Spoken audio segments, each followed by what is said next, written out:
اللہم صلی علی سیدنا و شفیعنا و مولانا محمد مادن الجود والکرم وآلہ وبارک وسلم صلاۃ و سلام علیک یا رسول اللہ صلاۃ و سلام علیک یا حبیب اللہ۔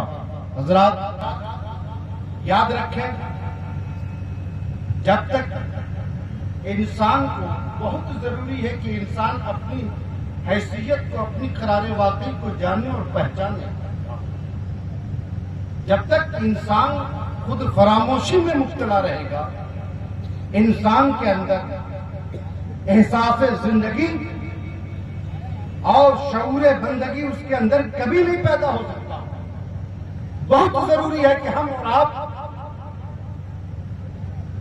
اس تاریکی سے نکلے، اس کھول سے نکلے اور ہم زندگی کو سمجھیں، حیات کے مقصد کو سمجھیں۔ میں آپ کو بتا دوں کہ زندگی اور موت یہ تو ایک ایسا فلسفہ ہے، یہ ایک ایسے مقام ہے جس کو ہمیں اور آپ کو سمجھنا نہایت ضروری ہے۔ دو چیزیں ہیں، ایک کا نام زندگی ہے، ایک کا نام موت ہے۔ اللہ رب العزت 29ویں پارے کے شہ سرخی میں ارشاد فرماتا ہے، تبارک الذی بیدہ الملک وَهُوَ عَلَىٰ كُلِّ شَيْءٍ قَدِيرٌ الَّذِي خَلَقَ الْمَوْتَ وَالْحَيَاةَ لِيَبْلُوَكُمْ أَيُّكُمْ أَحْسَنُ عَمَلًا۔ توجہ چاہوں، اللہ قرآن میں ارشاد فرماتا ہے، بڑی برکت والی ہے وہ ذات جس کے قبضے میں کل جہان ہے، الَّذِي خَلَقَ الْمَوْتَ وَالْحَيَاةَ، وہ ذات جس نے موت کو پیدا کیا، وہ ذات جس نے زندگی کو پیدا کیا۔ موت اور زندگی کو اللہ نے کیوں پیدا کیا؟ قرآن اس فلسفے کو یوں ظاہر کرتا ہے، لِيَبْلُوَكُمْ أَيُّكُمْ أَحْسَنُ عَمَلًا، تاکہ پروردگار تمہاری آزمائش کر سکے کہ تم میں عمل کے اعتبار سے کون بہتر ہے۔ حضرات محترم، زندگی اور موت یہ دو چیزیں ایسی ہیں جس کو سمجھنا ہمارے لیے نہایت ضروری ہے۔ کہ میں آپ کو بتا دوں کہ زندگی اور موت کا فلسفہ یہ ہے کہ زندگی کس کو کہتے ہیں اور موت کس کو کہتے ہیں، تو آپ اچھی طرح جانتے ہیں کہ زندگی جو آپ کو اللہ نے دی ہے، جو ہمارے پاس زندگی ہے، یہ زندگی دو چیزوں کے مجموعے کا نام ہے، دو چیزوں کے سنگھٹن کا نام ہے، دو چیزوں کے کمبائنیشن کا نام ہے۔ وہ دو چیز ہے، ایک کا نام جسم ہے، ایک کا نام روح ہے۔ یہ دونوں چیزیں جب جسم و روح آپس میں مل جاتی ہیں تب جا کر کسی کو زندگی کی بھیک ملا کرتی ہے، کسی کو زندگی کی خوراک ملا کرتی ہے۔ اور جیسے ہی زندگی جسم اور روح کے درمیان اختلاف پیدا ہو جاتا ہے، جسم اور روح کے درمیان جب پھوٹ پڑ جاتی ہے، موت واقع ہو جاتی ہے۔ میں آپ کو بتا دینا چاہتا ہوں، آپ کی زندگی جو ہے، آپ جس زندگی کے ساتھ، جس وجود کے ساتھ آپ یہاں پر بیٹھے ہیں، آپ کے وجود کے دو جز ہیں، آپ کی زندگی کے دو پارٹ ہیں، ایک کا نام جسم ہے، ایک کا نام روح ہے۔ یہ جو ڈھانچہ ہے مٹی کی شکل میں، یہ ہمارے ہاتھ ہے، یہ ہمارے اعضاء ہے، یہ سر ہے۔ یہ جو جسم کا یہ جو ڈھانچہ ہے یہ جسم ہے، اور اس کے اندر ایک روح ہے، ایک جان ہے۔ اسی روح اور جان اور جسم کے مجموعے سے زندگی بنا کرتی ہے، زندگی ملا کرتی ہے۔ اب میں آپ کو بتا دینا چاہتا ہوں کہ آپ کی زندگی کے دو پارٹ ہیں، ایک کا نام جسم ہے، ایک کا نام روح ہے۔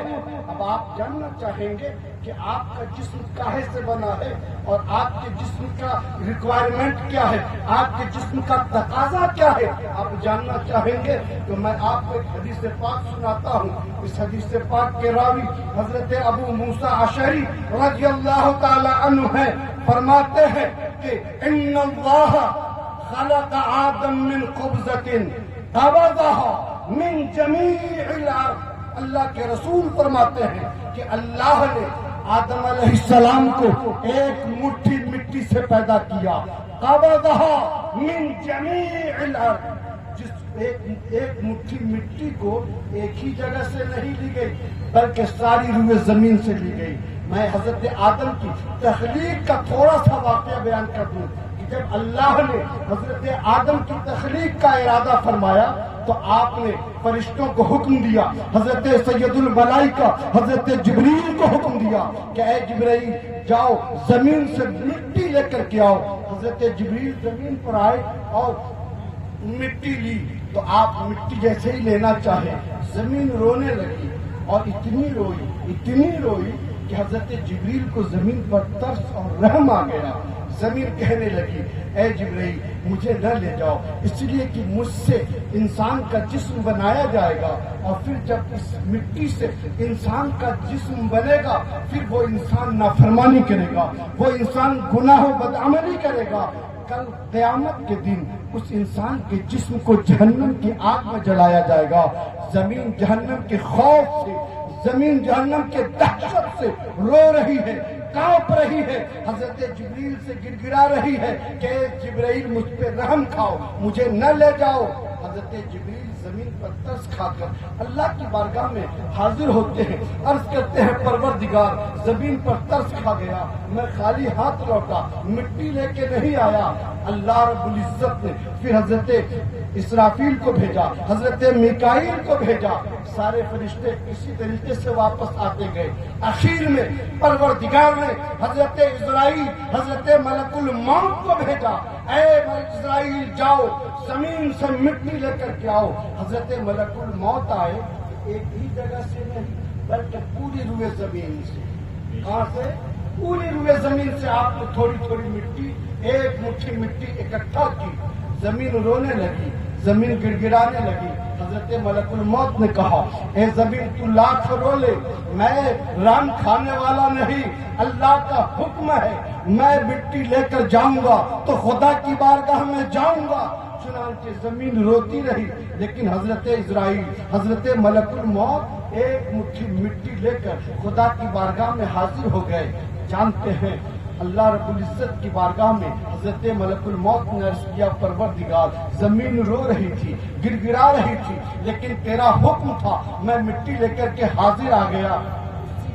اللہ رب العزت نے حضرت ملک الموت کو یہ ڈیوٹی مقرر کی تھی کہ اے ملک الموت، اے عزرائیل سنو، مٹی سے بنے اس جسم کے اندر جو میں روح پھونکوں گا، کل اسی روح کو نکالنے کی ذمہ داری تمہاری ہوگی، تم انسانوں کے جسم سے روح نکالو گے۔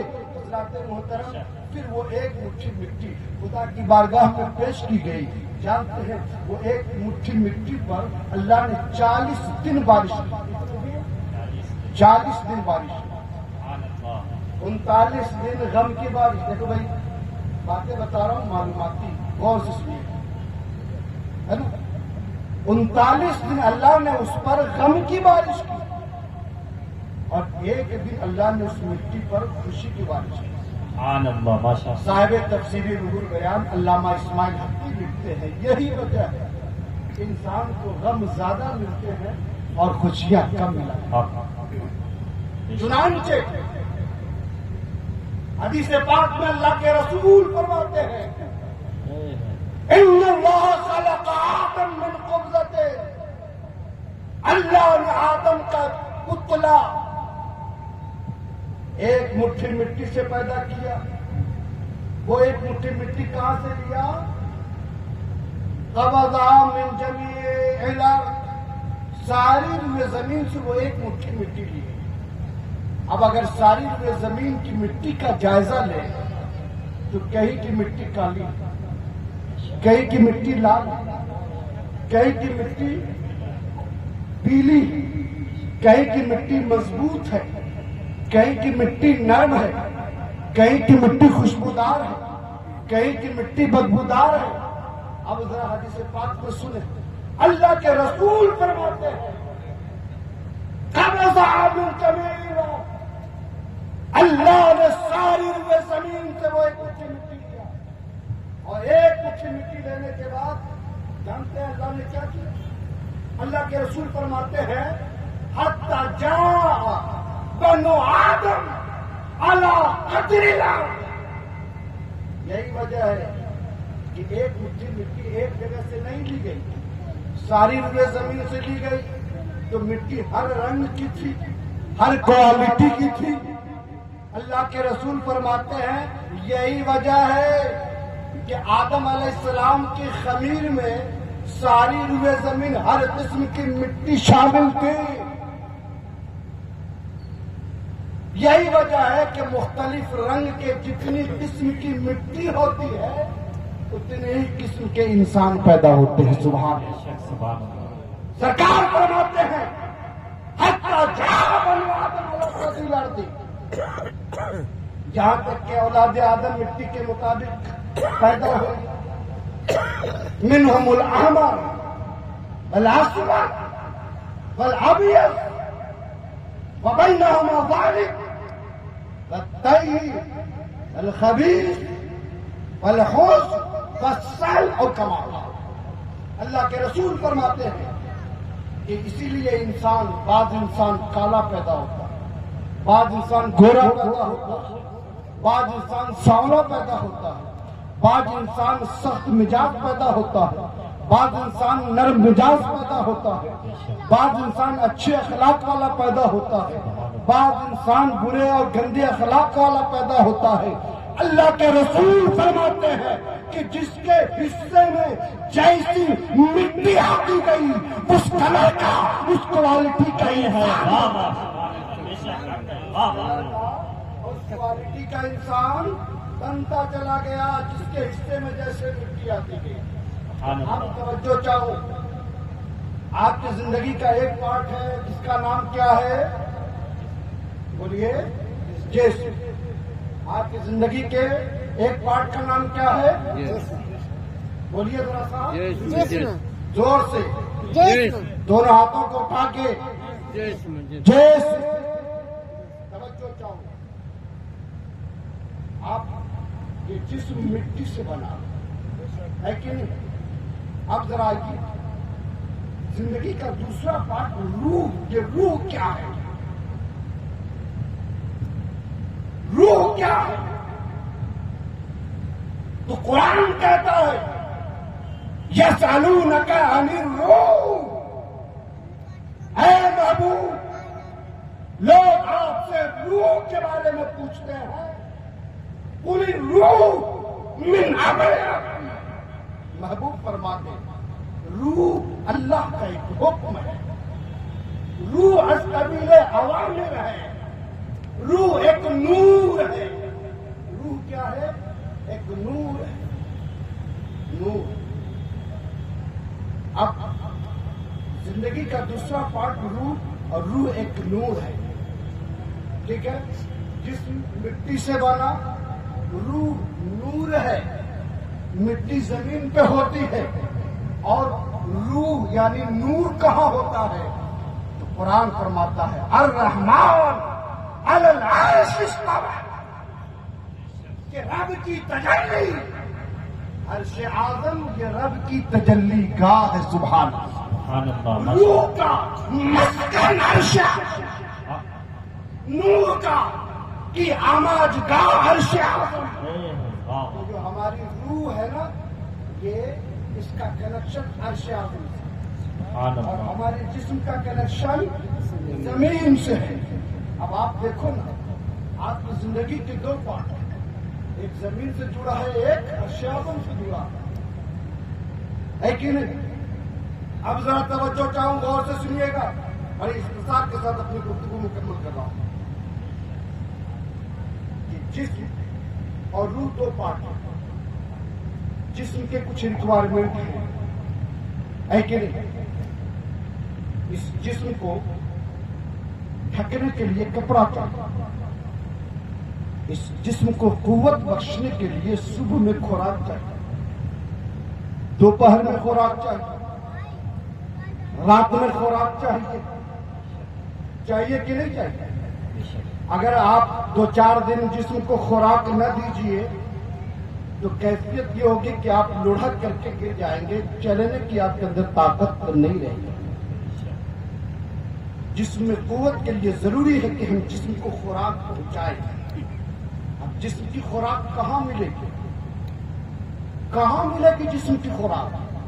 تو ایک ضابطہ یاد رکھو، جو چیز جہاں سے بلانگ کرتی ہے، جو چیز جہاں سے تعلق رکھتی ہے، اللہ اس کا رزق وہی پیدا فرماتا ہے، اللہ اس کا رزق وہی پیدا فرماتا ہے۔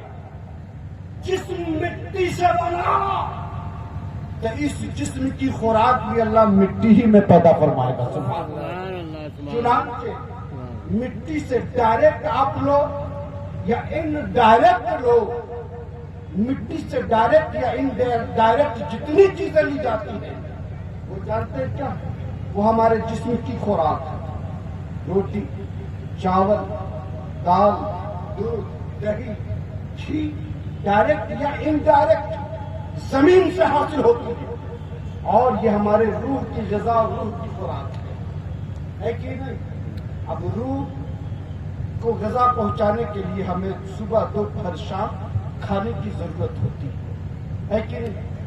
اب اگر ہم 3 دن نہ کھائیں جسم کمزور ہو جائے گا، جسم کیا ہوگا؟ کمزور ہو جائے گا، ہے کہ نہیں؟ تو جسم کے لیے غذا کی ضرورت ہے۔ اب آئیے، آپ کے جسم کا جو زندگی کا جو دوسرا پارٹ ہے روح، اس کو غذا کی ضرورت ہے کہ نہیں؟ اس کو خوراک کی ضرورت ہے کہ نہیں؟ تو یقیناً یاد رکھیے، اگر آپ کی موٹر سائیکل ہو، آپ کی گاڑی ہو، اس میں پیٹرول ڈیزل انجن نہ ڈالیں، پیٹرول ڈیزل نہ ڈالو تو آپ کی گاڑی چلے گی، اس کو اس کی خوراک چاہیے۔ اگر آپ کی زندگی کے ایک پارٹ جسم، اس کے لیے ڈیزل کی ضرورت ہے، اس کے لیے پیٹرول کی ضرورت ہے، تو آپ کی زندگی کے دوسرے پارٹ روح، اس کے لیے بھی ڈیزل اور پیٹرول کی ضرورت ہے، اس کے لیے بھی خوراک کی ضرورت ہے۔ اب قابل غور بات یہ ہے کہ روح کی خوراک کیا ہے؟ روح کی خوراک کہاں ملے گی؟ جسم کی خوراک تو زمین سے ڈائریکٹ یا انڈائریکٹ آ رہی تھی، روح کی خوراک کہاں ملے گی؟ تو میں نے ایک ضابطہ بتایا تھا کہ جو چیز جہاں سے تعلق رکھتی ہے وہیں پر اللہ اس کا رزق پیدا فرماتا ہے۔ روح یہ نور کا ایک حصہ ہے، روح ایک نور کا حصہ ہے، نور کا مسکن، نور کی آماجگاہ عرش اعظم ہے۔ تو روح کی خوراک تھیٹر میں نہیں ملے گی، روح کی خوراک بازار اور گلی میں نہیں ملے گی، بلکہ روح کی خوراک عرش اعظم پر ملے گی۔ ہے واہ واہ، نعرہ تکبیر، نعرہ رسالت، عرس مقدس فیضان مشائخ فقور شریف، نعرہ تکبیر، نعرہ رسالت۔ روح کی خوراک عرش اعظم پر ملے گی۔ اب ذرا توجہ چاہیے، اب اللہ نے عرش اعظم سے نماز بھیجا، سبحان اللہ۔ یہ نماز یہ ہمارے روح کی خوراک، روزہ یہ ہمارے روح کی خوراک، زکات، حج و دیگر اعمال صالحہ یہ ہمارے روح کی خوراک ہے۔ اگر جسم کو دن بھر میں 3 مرتبہ خوراک کی ضرورت ہے تو ایمان والو آپ کے روح کو دن بھر میں 5 ٹائم خوراک کی ضرورت ہے۔ صبح ناشتے میں آپ اگر جسم کو خوراک دیتے ہو تو فجر کی نماز پڑھ کر آپ اپنی روح کی خوراک پہنچاؤ، سبحان اللہ۔ ظہر پڑھ کر روح کو خوراک دو، عصر، مغرب، عشاء پڑھ کر آپ اپنی روح کو خوراک دو۔ اب آپ سے ایک بات بتاؤں، کس طرح جسم بیمار ہوتا ہے کہ یقیناً جسم بھی بیمار ہوتا، بخار آ گیا، زخم ہو گیا، تمام پریشانی ہو گئی۔ جسم بیمار ہو تو کہاں جاتے ہیں؟ ڈاکٹر کے پاس۔ ڈاکٹر دوا تجویز کرتا ہے کہ سنو، یہ دوا صبح خالی پیٹ کھانا، یہ ناشتے کے بعد، یہ دوپہر میں، یہ گولی رات میں سونے کے بعد، یہ 3 ٹائم 4 ٹائم 2 ٹائم۔ ڈاکٹر ہماری بیماری کے مطابق دوا تجویز کرتا، یاد رکھیں اگر جسم بیمار ہوتا ہے تو آپ یہ نہ سمجھیں کہ صرف جسم بیمار ہوتا ہے، بلکہ جسم بیمار ہوتا ہے تو جسم کے ساتھ ساتھ ہماری روح بھی بیمار ہوتی ہے۔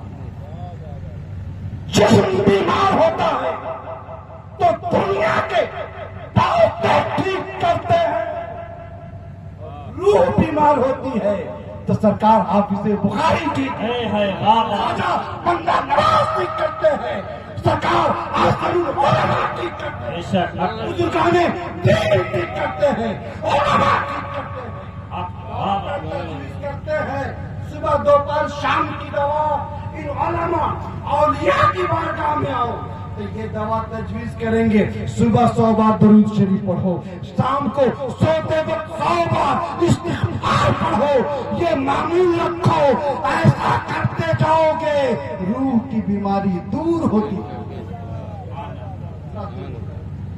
آخری بات،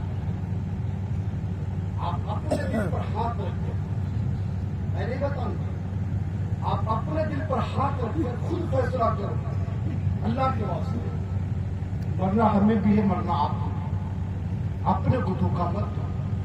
یہ رات ہے، بڑی سچ بات ہے، ہم لوگ اس وقت گلولی کی بستی میں ہیں، بڑی سچ بات ہے، سرکار غلام الصمد میاں کی چھتر چھایا میں ان کے قدموں میں بیٹھے ہیں، بڑی سچ بات ہے، لیکن بتاؤ اس سے سچ بات یہ ہے کہ بعد مرنے کے قبر کی تاریخ کوٹری میں ہمیں سوال کا سامنا کرتا ہے، بعد مرنے کے کل قیامت میں ہمیں خدا کی بارگاہ میں اپنی زندگی کے اعمال کا حساب و کتاب پیش کرنا، یہ اس سے زیادہ سچ بات ہے۔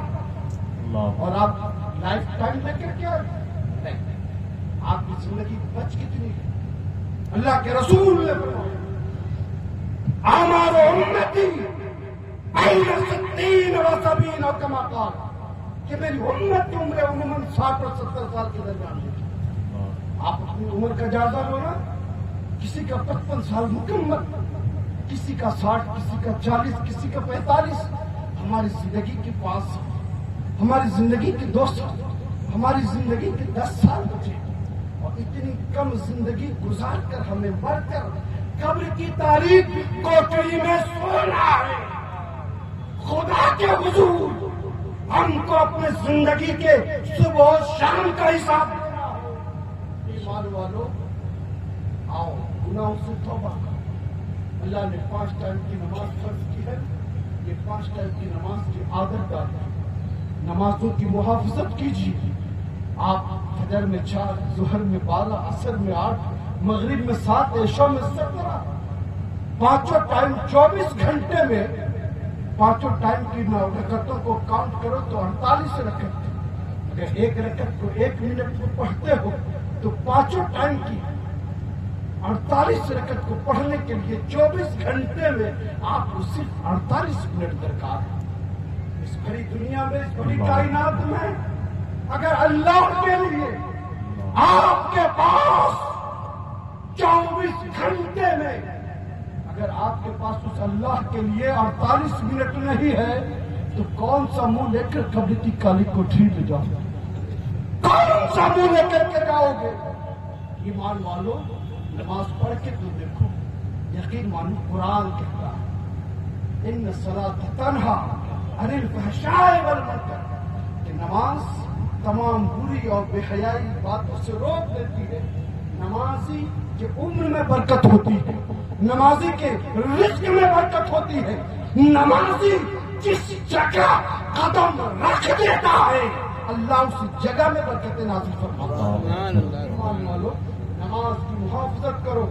آپ نہ یہ سمجھو کہ نماز صرف خدا کی بندگی کا نام ہے، بلکہ یہ نماز آپ کی روح کی خوراک کا نام ہے۔ 3 دن آپ نہ کھاؤ، جسم کمزور ہو جاتا ہے۔